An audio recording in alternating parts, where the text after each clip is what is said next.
오늘 성경 말씀은 우리 목동들에게 하나님의 천사가 나타나서 예수님께서 탄생하신 소식을 알려주는 이야기입니다. 우리 예수님의 탄생 소식을 처음에 들은 두 부류의 사람들이 있었습니다. 첫 번째는 누구였냐면 동방박사들이었고요. 또 다른 사람들은 누구였냐면 목자들이었습니다. 그런데 신기한 것은 왕으로 이 땅에 오신 예수님께서 탄생하는 이 소식을 전달받을 수 있는 수많은 사람들이 아마 있었을 겁니다. 왕도 있었을 것이고 제사장도 있었을 것이고, 그리고 세례 요한과 같은, 그때는 세례 요한은 어린 아기였으니까 세례 요한은 제해놓더라도 하나님의 말씀을 받고 또 하나님의 말씀을 안다라고 하는 수많은 율법학자들과 또 세례자 요한과 같이 예언의 은사를 갖고 있는 사람들도 있었을 것이고, 그리고 수많은 귀족들과 고관들도 있었을 것이고, 또 그 사회에서 존경받는 수많은 사람들이 있었을 텐데, 그런데 왜 하필 동방박사는 제가 어제 주일 설교에도 말씀드린 것처럼 현재 이란, 그러니까 페르시아 지역에서 온 사람들이거든요. 굳이 따지면 유대인도 아니고 하나님의 백성이라고 말할 수도 없는 이방인입니다. 이방인인 동방박사에게 그 첫 예수님의 탄생의 소식을 전하여 주셨을까? 아마도 이 예수님께서 이 땅에 오실 때에 다만 하나님의 백성, 우리는 하나님의 백성이야 라고 스스로 생각하는 이 유대인들 뿐만 아니라 그 유대인들을 뛰어넘어서 모든 이방인에게까지 그 구원의 기쁜 소식을 미치게 하기 위하여서 하나님께서는 동방박사들에게, 이방인들에게 예수님의 탄생 소식을 전하고 그들이 예수님을 경배하러 예루살렘, 베들레헴까지 오게 하신 것이 아니었던가라고 생각을 해봅니다. 그 두 번째는 오늘 목자에게 나타나셨습니다. 그 수많은 직업들이 있을 텐데 왜 하필 목자였을까? 물론 구약 성경에서는 우리 하나님을 주는 나의 좋은 목자이시다, 선한 목자이시다, 그리고 그가 나를 푸른 풀밭 맑은 물가로 인도하시는 분이시다 라고 하는 이 목가적인 어떤 심상을 가지고 하나님의 사랑을 전하기도 하고 노래하기도 했지만, 그 하필 수많은 직업들이 있는데 왜 하필 목자를 선택했을까라고 생각해 보면 오늘 제 설교는 그 질문에 대한 대답이라고 말할 수가 있겠습니다. 우리는 목자 하면은 너무 아름답고 행복하고 평안하고 좋은 이미지를 가지고 있죠. 주님께서 나의 목자가 되신다라는 것만으로도 우리는 너무나 행복합니다. 그리고 주님이 나의 목자가 되신다라고 말을 듣는 순간 이미 여러분의 마음속에는 여러 가지 그림들이 생각이 날 거예요. 여러분들이 잘 알고 또 많이 봤던 그 명화나 성화에 보면 우리 예수님께서 목자가 되셔서 어린 양을 이렇게 품에 안으시고 걸어가시는 장면, 또 그 예수님이 이렇게 지팡이를 짚고 어린 양을 이렇게 딱 한쪽에 이렇게 한 손으로 들고 가면 그 뒤로 많은 양들이 따라오는 이런 장면들을 상상하시면서 목가적인 심상을 여러분들 가지고 계실 텐데요. 과연 예수님 시대 때 목자들도 그런 이미지였을까요? 그렇지 않습니다. 예수님 시대 때 목자들이 가지고 있는 이미지는 그렇게 썩 좋은 이미지만은 아니었습니다. 유대인들이 읽는 책 중에, 율법의 책 중에 미시나라고 하는 책이 있는데, 그 미시나라고 하는 책의 키두신이라고 하는 하나의 장에 보면, 그 작은 장에 보면 거기에 이 이스라엘 사람들이 가지는 그 많은 직업들 가운데 어떤 직업이 부정한 직업인가를 갖다가 기록해 놓은 것이 있는데, 그 많은 직업 중에 하나가 무엇이었냐면 목자였습니다. 목자를 이제 부정한 직업이라고 해 놓은 이유는 크게 두 가지 이유가 있는데요. 첫 번째는 무엇이냐? 목자는 안식일을 제대로 지킬 수 없는 직업이기 때문에 부정한 직업이다 라고 이야기를 합니다. 자, 근데 여기서 여러분들 잘 생각하셔야 됩니다.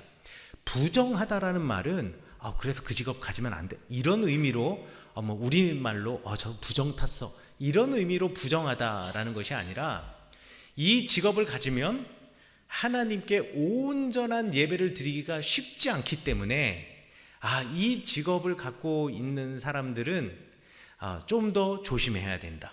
그리고 또는 이 직업을 선택할 때 그것이 꼭 그 직업을 가지려고 그렇게 노력할 필요가 없다, 뭐 이런 정도 수준으로 여러분들 생각해야지, 부정하다 그래서 이거 가지면 안 돼, 뭐 이런 의미는 아닙니다.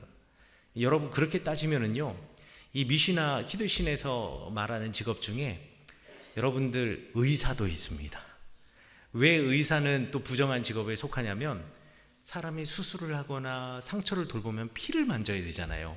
피를 만지면 이 사람은 저녁 때까지 부정해지기 때문에 하나님께 온전한 예배를 드릴 수가 없어요, 그날은. 그렇기 때문에 부정하다라는 말은 구약 성경에서 무슨 뜻이냐, 하나님께 곧바로 예배 드리러 갈 수 없는 이런 뜻이라고 생각하시면 되겠습니다. 그러니까 그 사람들은 반드시 하루가 지나거나 내지는 옷을 빨고 난 다음에나 이런 식으로 해야지만 하나님 앞에 그 다음에 갈 수 있다라는 의미에서 부정하다라고 우리말 성경에서 번역을 해 놓은 거지, 이 부정하다라는 말을 여러분 오해하시면 안 되겠습니다. 어찌되었든 이 목자는 부정한 직업에 속합니다. 왜냐하면은요, 목자는 안식일을 범할 수밖에 없어요. 우리 인간이야 뭐 안식일날 쉬고 또 주일날 쉬고 여러분들이 쉬는 날 쉴 수 있지만, 동물은요, 해 뜨면은 우리 바깥을 나가야 되고, 동물은 해 뜨면 우리 바깥을 나가서 이제 먹을 것을 먹어야 됩니다. 그러면 동물들이 다 광야로 나갔는데 목자가 쉴 수 있나요? 그럴 수가 없겠죠. 그러니까 목자는 1년 365일 쉴 수가 없습니다. 그래서 이 목자라고 하는 직업을 우리 미시나에서는 부정한 직업이라고 이야기를 했고요.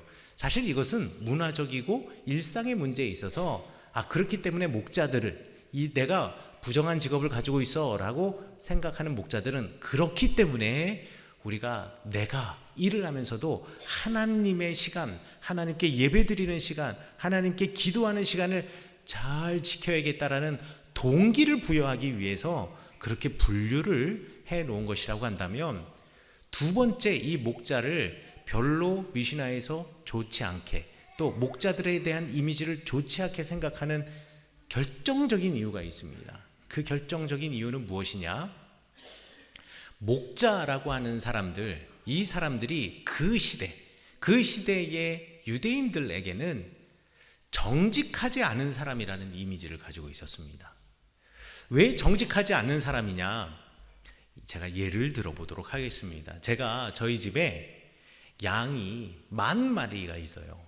그런데 양 10,000마리를 제가 다 어떻게 돌볼 수가 없습니다. 우리 가족들이 다 돌볼 수가 없어요. 한두 마리도 아니고 10,000마리만 되면은요, 뭐 한 100마리 없어져도 아마 모를걸요. 그렇기 때문에 한 10,000마리가 된다 그러면 이거 우리가 다 관리할 수가 없으니까 어떻게 하느냐, 이 양들을 1,000마리씩, 예를 들어서 1,000마리씩 나누어서 이제 관리를 하게 하는 거죠. 그러면 이제 목자들을 고용하게 됩니다. 전문 목자들을 고용해 가지고 1,000마리씩 예를 들어서 이제 떼어주는 거예요.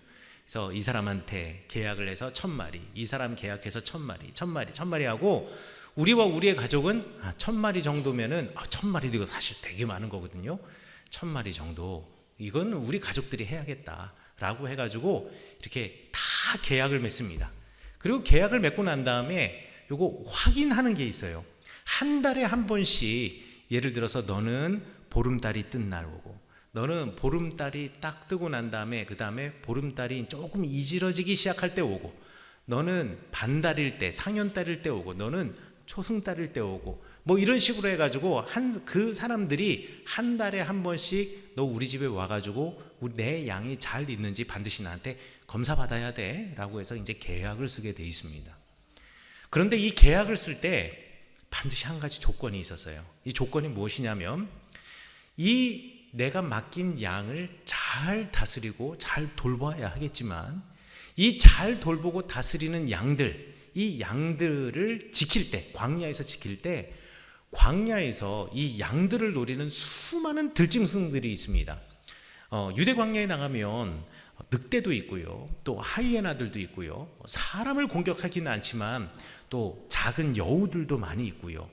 그리고 우리가 생각하지 못하는 많은 짐승들, 지금은 이스라엘에 없습니다만 구약 성경에 보면 사자와 곰들도 있었어요.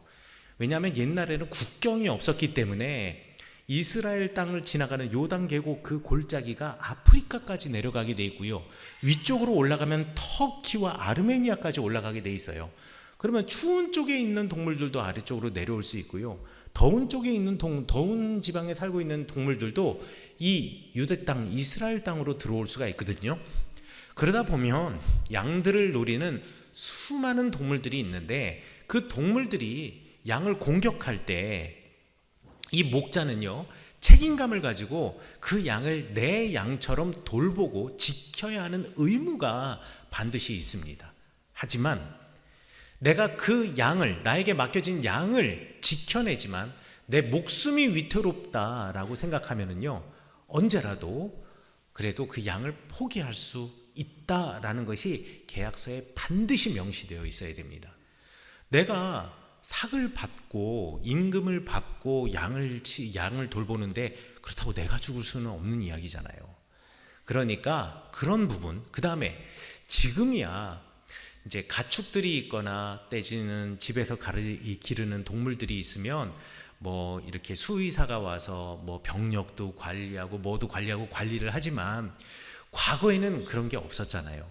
그러니까 어느 양이, 어느 염소가 병이 들었는지 아픈지 이거 알 수가 없어요.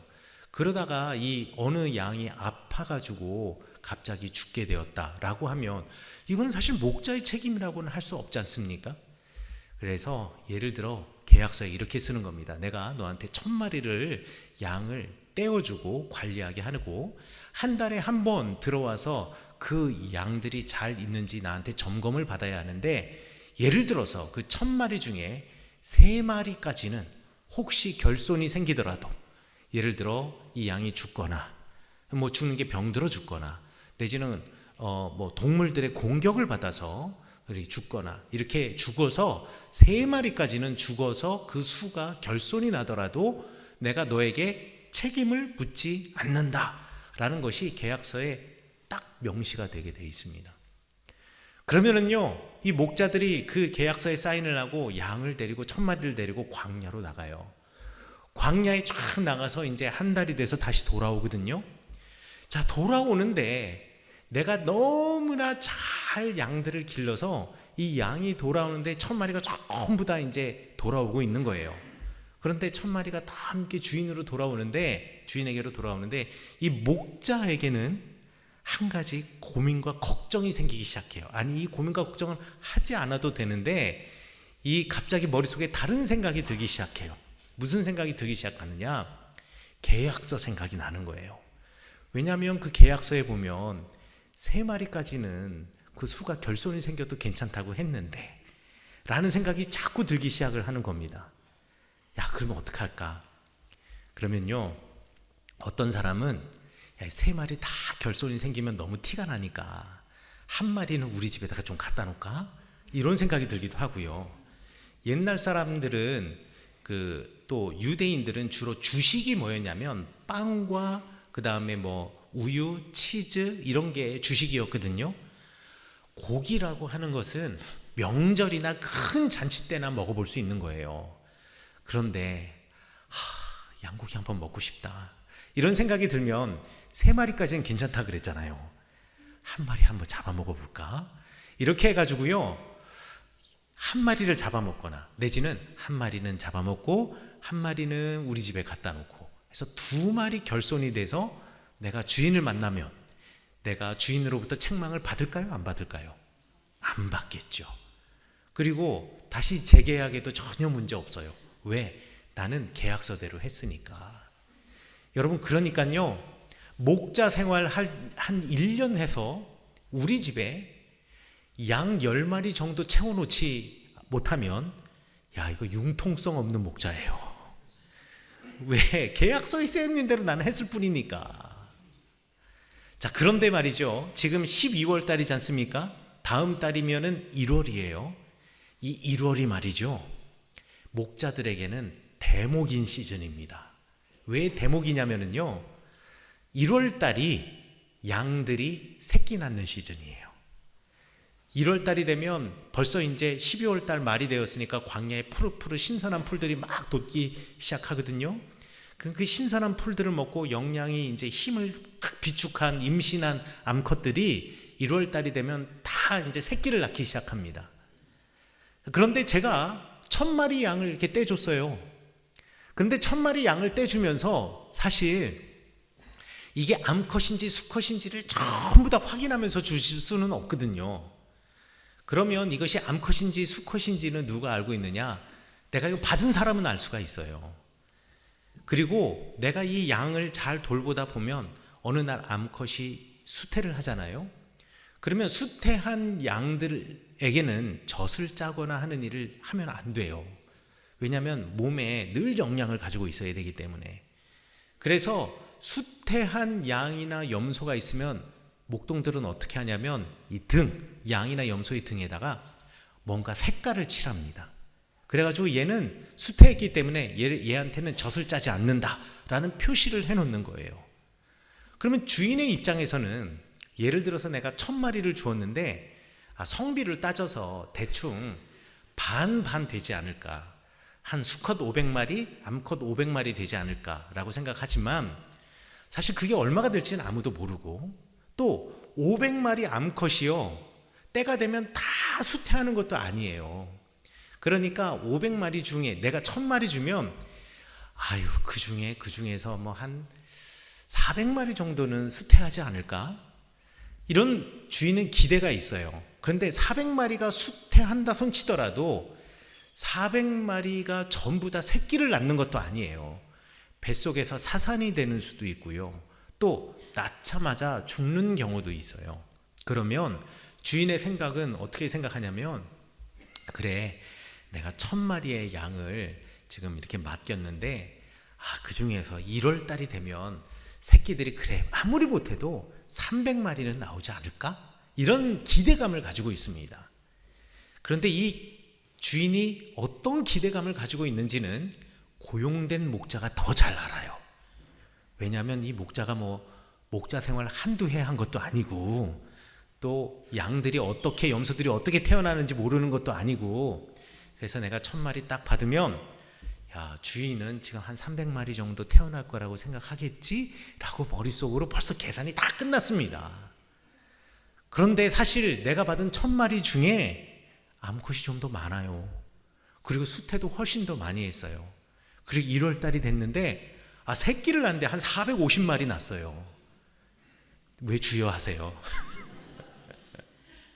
자, 이러면 이때부터 목자들은요 큰 갈등이 이제 생기기 시작하는 겁니다. 주인은 지금 머릿속으로 300마리 생각하고 있을 텐데, 그런데 태어난 거 450마리예요. 이제 머릿속으로 이제 고민이 막 들기 생각하는 거죠. 그러다가 나름대로 또 머리를 쓰는 겁니다. 그래, 내가 내년도에 재계약해야 되는데 내가 300마리 갖다 주기에는 좀 그렇고, 집에다가 한 50마리 새끼 양 갖다 놓고 한 400마리 데리고 가면 주인이 깜짝 놀라서 야, 너는 정직하고 충성된 종이라고 칭찬받으며 다음 재계약은 무사히 성공하지 않을까라는 마음으로 400마리 데리고 가지요. 주인은 너무너무 기뻐할 거예요. 하지만 목자도 너무너무 기뻐할 거예요. 왜? 50마리 내가 챙겼으니까. 그러면 1월 달에 50마리 챙기고 매달 한 마리씩 챙기고 이러면 1년이면 몇 마리 챙긴 거예요? 60마리 챙긴 거죠. 이렇게 해서 목자 생활 어디에 고용돼 가지고요 한 5년 정도 하잖아요. 그럼 한 300마리 정도 되는 거예요. 여러분, 300마리 정도 되잖아요. 이러면 개인 사업가가 되는 겁니다. 그 시대는 그런 시대였어요. 그러니 이런 목자들의 심성을 누가 더 잘 알겠어요? 주인도 잘 알고 사실 모든 이스라엘 사람들이 다 잘 아는 겁니다. 그러니 목자들에 대해서는요 부정한 직업, 정직하지 않은 사람이라고 사람들이 생각했던 거지요. 그런데 왜 이런 사람에게 천사들이 나타나서 기왕이면 정직하고 괜찮고 누구로부터라도 존경받을 만한 사람에게 찾아가서 천사가 예수님의 탄생 소식을 좀 전해줬으면 좋겠는데 왜 목자들에게 찾아가서 전해주었을까? 저는 두 가지를 한번 생각해 보고자 합니다. 첫 번째는 무엇이냐면 너희들이 하나님께 예배드리고 싶고 너희들도 온전한 안식일을 지키며 안식을 누리고 싶지만 목자라고 하는 태어날 때부터, 목자는요 태어날 때부터 우리 가문이 목자이기 때문에 목자인 거예요. 직업을 선택할 수 있는 여지가 있는 게 아니에요. 너희들이 이렇게 태어나서 너희들의 가정에서 지금 목자가 되었는데 하나님께 온전히 예배드리고 싶어도 예배드릴 수 없고 또 온전히 쉼을 얻고 싶은데도 쉼을 얻지 못하는 너희들, 이런 너희들에게까지도 우리 하나님께서 마음을 두고 계시고 그리고 너희들을 위하여서 우리 하나님께서 이 땅에 인간의 모습으로 오셨다라는 것을 알려주기 위해서 이 목자에게 나타났을 수가 있다라는 거지요. 여러분, 우리가 온전한 신앙생활을 하고 싶지만 온전한 신앙생활을 하지 못하는 경우들이 있습니다. 외적인 조건이나 아니면 어떤 내적인 갈등. 그런데 외적인 조건이나 내적인 갈등 때문에 온전한 신앙생활을 하지 못할 때 여러분들 마음이 얼마나 불편하세요. 내가 예배드리지 못하는 것, 내가 온전한 신앙생활을 하지 못한다라는 것으로도 마음이 불편한데 그런 나의 모습을 보고 판단하는 주변의 사람 때문에 또 얼마나 마음이 아프십니까? 그런데 어느 누구도 그런 나를 보며 낙인 찍을 수 없다라는 거예요. 저 사람 부정한 사람이야. 저 사람 신앙이 좀 의심스러워. 저 사람은 신앙이 없는 것 같아. 저 사람은 하나님 모르는 것 같아. 이게 아니고요. 우리 예수님께서는 그 모든 사람들을 위하여서 내가 내 마음을 안다. 내가 내 수고를 안다. 내가 지금 이렇게 내 마음속 깊은 곳에서 간절하고 울부짖는 것을 안다 라는 것을 알려주시기 위해서 이 목자들에게 첫 예수님의 탄생의 소식을 알려주었다 라고 우리가 생각할 수 있는 거지요. 두 번째는 하나님께서 이 땅에, 그리고 예수님께서 이 땅에 오셔서 우리의 목자로 오셨는데 예수님은 우리 인간 세상 유대인들 사이의 목자와는 다른 목자라는 것을 알려주고 싶었던 것 같아요. 우리 이렇게 고용된 목자를 성경에서는 사꾼 목자라고 이야기를 하죠. 사꾼 목자라는 게 사기꾼이라는 뜻이 아닙니다. 사꾼 목자라는 건 뭐냐면 월급을 받고 내가 일하는 목자라는 뜻이에요. 월급을 받고 일하는 목자는 내가 기르는 양에 대한 책임이 없어요. 그저 계약서만 존재할 뿐이에요. 그러나 우리 예수님께서는 그런 사꾼 목자가 아니라 참 주인인 참 목자로 오셨다라는 거예요. 주인이 1000마리의 양을 기르면서 이 중에 내가 한 마리 내가 여기 내 주머니에 좀 이렇게 따로 이렇게 떼넣어야지 이런 생각하지 않잖아요. 주인이 자기 양을 기르면서 이거 양 한 마리 잡아서 파티나 해야지 이런 생각하지 않잖아요. 오히려 참 목자는 내 양이 늑대나 하이에나나 사자나 곰이나 어떤 야생동물로부터 공격을 받을 때 끝까지 지키려고 하지 않겠습니까? 왜요? 내 양이니까. 나는 계약서를 쓴 사람이 아니라 나는 진짜 주인이니까. 계약서를 쓴 목자는요, 그저 양이 1번, 2번, 3번, 4번 숫자일 뿐이지만 진짜 주인인 목자는 1000마리가 되든 10,000마리가 되든 양 한 마리 한 마리에 이름 붙여주는 사람이니까. 그런데 우리 예수님이 이 땅에 그런 참 목자로 오셨다라는 겁니다. 한 사람 한 사람을 위해서 기꺼이 내 목숨을 내어주리만큼 사랑하는 목자. 예수님은 바로 그런 분으로 이 땅에 오셨다라는 것을 알려주시기 위하여 목자에게 예수님 탄생의 소식을 처음 전하여 주셨던 것이 아니었던가. 그렇다면 오늘 예수님께서 여러분들을 목자로 부르시고 계십니다. 여러분들도 여러분의 가정의 목자이고요, 여러분의 일터의 목자이고, 여러분들이 만나는 모든 사람의 공동체 가운데 목자의 역할을 우리 주님께서 맡겨주셨습니다. 여러분들이 하실 일은 무엇이냐? 그 한 어린 양의 영혼을 사랑하고 그를 끝까지 지켜주고 사랑해 주는 것, 그리고 그를 위하여서 기꺼이 내 목숨을 내놓을 만큼 그를 품어 안아주는 것, 이것이 여러분에게 주신 우리 주님의 사명이십니다. 여러분, 여러분의 가정을 위하여서, 여러분의 배우자를 위하여서, 여러분의 자녀를 위하여서 기꺼이 여러분의 사랑을 나누어 주시고 기꺼이 그를 위해서 나의 모든 것을 내어 주실 수 있으십니까? 여러분은 여러분의 속도원들을 위하여서 기꺼이 나의 것을 다 나누어 주시고 내어 놓으실 수 있습니까? 여러분들, 여러분들의 일터에서 만나는 모든 사람들을 위하여서 기꺼이 나의 것을 내어 주실 수 있습니까? 우리 주님께서는 그것이 우리의 사명이라는 것을 이야기해 주십니다. 그리고 여러분들도 참 목자가 되라고 말씀해 주시는 겁니다. 사랑하는 성은교회 성도 여러분, 참 목자이신 예수님께서 우리에게 오셔서 우리를 위해서 기꺼이 죽으셨습니다. 이제 우리는요, 나는 받기만 하고 나는 배려받기만 하는 양이 아니라 나는 이제 기꺼이 나의 것을 예수님처럼 내어주는 목자로 거듭나야 하겠습니다. 그리고 목자이신 예수님을 본받아 이 땅을 살아가야겠습니다.